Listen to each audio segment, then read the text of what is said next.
सात समुंदर पार financial markets के बड़े इंस्टीट्यूशंस, बड़े stock markets, S&P, Dow Jones Adani Enterprises को यह कहकर बाहर निकाल रहे हैं कि उनके खिलाफ बहुत गहन आक्षेप और आरोप है फ्रॉड के, और इसलिए वो इंडेक्स में बने नहीं रह सकते हैं। सात समुंदर पार जो जॉनसन एलारा कैपिटल के डायरेक्टर थे, जिन्होंने अडानी के एफपीओ में पैसा लगाया था और पूर्व यूके के प्रधानमंत्री बोरिस जॉनसन के भाई हैं, उनको अपने पद से, डायरेक्टर थे एलारा कैपिटल में, उनको अपने पद से रिजाइन करना पड़ा। लेकिन हिंदुस्तान में सात समुंदर पार इंस्टीट्यूशंस जो हैं आक्षेपों को लेकर चिंतित हैं और एक्ट कर रहे हैं, लेकिन हिंदुस्तान में ऐसा लग रहा है मानो जी कुछ हुआ ही ना हो। सेबी से एक शब्द सुनाई नहीं देता है। कहां है एसएफआईओ, कहां है आरओसी, कहां है ministry of corporate affairs. Government of India तो ऐसे बर्ताव कर रही है शुतुरमुर्ग की तरह कि उन्होंने जमीन के नीचे सर कर लिया है और मानो कुछ हुआ ही ना हो। तो असलियत यह है कि अडानी जी जो हैं वो सबको ले डूब रहे हैं। कैपिटल मार्केट्स में, मतलब दलाल स्ट्रीट पर 15 लाख करोड़ का नुकसान हुआ है 24 जनवरी से आज तक। 15 लाख करोड़ डूबे हैं। दलित दस्तक फिर से आ गया है लेकर अपना बहुजन कैलेंडर, 2023 का बहुजन कैलेंडर। इस बार के कैलेंडर में होगा बहुत कुछ खास। जानिए उन बहुजन स्थलों के बारे में जो महत्वपूर्ण हैं। बुकिंग करने के लिए दिए गए नंबर पर संपर्क करें या व्हाट्सएप करें। 10 लाख करोड़ अडानी जी के डूबे हैं, लेकिन 5 लाख करोड़ उन रिटेल इन्वेस्टर्स के डूबे हैं जिन्होंने इस विश्वास से पैसा मार्केट में लगाया था कि वो मार्केट के चलते बढ़ेगा, पर उनको भी झेलना पड़। उनका अडानी से कोई लेना देना नहीं है।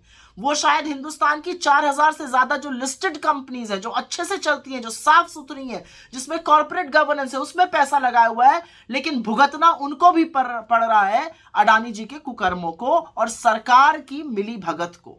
तो सरकार एक्ट क्यों नहीं कर रही है, ये सवाल है। क्यों सेबी कुछ नहीं कर रहा है, क्यों एसएफआईओ कुछ नहीं कर रहा है, कहां है ईडी, कहां है एमसीए, कहां है आरओसी, कोई शब्द नहीं है। मोदी जी ने तो आंखों पर पट्टी बांध ली, क्योंकि वो तो दोस्ती निभाने पर तुले हुए हैं। वो तो सदन में भी चर्चा नहीं होने देते, सदन को सोमवार तक के लिए स्थगित कर दिया गया है। लेकिन सवाल यह पूछा जाएगा कि उस रिटेल इन्वेस्टर को कौन बचाएगा जो अडानी जी के कुकर्मों का फल भुगत रहा है, जिसके 5 लाख करोड़ से ज्यादा खत्म हो गए, नष्ट हो गए मार्केट में। अब अडानी जी कोई छोटी सी किराने की दुकान तो है नहीं। अडानी जी मोदी जी की कृपा से इस देश के सबसे बड़े, सबसे अमीर आदमी बन गए थे। उनकी मोनोपोली एयरपोर्ट पे है, उनका एकाधिकार मोनोपोली पोर्ट्स में है, उनकी मोनोपोली फूड एंड एग्रीकल्चर में है। क्या गोडाउन, क्या वेयर हाउसेज, क्या खाने वाला तेल, सब में वो घुसे हुए हैं। फलों के बागान तक में वो घुसे हुए हैं।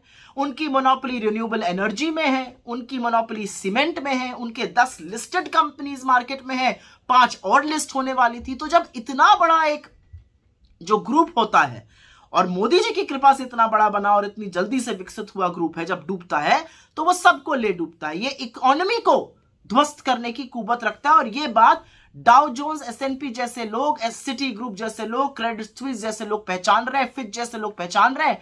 लेकिन हमारी सरकार जो है वो आंख पर पट्टी बांधे हुए और मुंह पे दही जमाए हुए बैठी हुई है। तो पूछने की बात यह है कि एलआईसी, एसबीआई, इनसे सवाल कब पूछे जाएंगे? निवेशकों ने, जो policy holder, 30 crore policy holder LIC के हैं, जिन्होंने अपनी जिंदगी की गाढ़ी कमाई लगाई थी, उनको यह कह देना कि जी हम तो 20,000 पे आए थे करोड़ पे, 30,000 हो गए। जी नहीं, आपने 100 रुपए लगाए थे मार्केट में। वो 100 रुपए 10 साल पहले लगाए थे, वो 5 साल बाद 1000 रुपए हो गए, लेकिन उसके 5 साल बाद वो 200 हो गए। तो आप ये सोचकर संतुष्ट रहिएगा कि 100 रुपए 200 हो गए, या ये सोच के चिंता जताइएगा कि 1000 रुपए कैसे 200 हो गए। वही काम एलआईसी कर रहा है, जबानी जमा खर्च। एसबीआई, 45 करोड़ लोग इस विश्वास से SBI, state bank of India में अकाउंट खोलते हैं कि सरकार का बैंक है, डूबेगा नहीं, कुछ गलत काम नहीं करेगा। 81,000 करोड़ रुपए बैंकों ने कर्जा दिया है अडानी जी को, जो उनके कुल कर्जे का मात्र 38% है। और उस 38% में भी 8% तो प्राइवेट बैंक का है और 30% सरकारी बैंक का है। तो सवाल ये तो पूछना बनता है ना कि हिंदुस्तान के लोगों की गाढ़ी कमाई, टैक्स पेयर्स का पैसा, जो सरकारी संस्थाओं ने अडानी जी को भेंट स्वरूप दिया था, वो क्यों दिया था?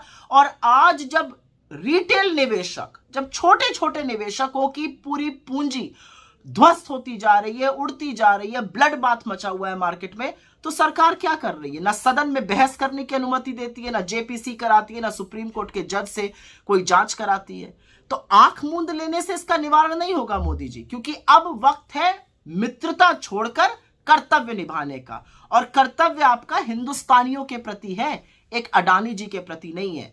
ये बात 7 समुंदर पार फाइनेंशियल इंस्टीट्यूशन समझ गए, लेकिन आपकी समझ में ये बात नहीं आ रही।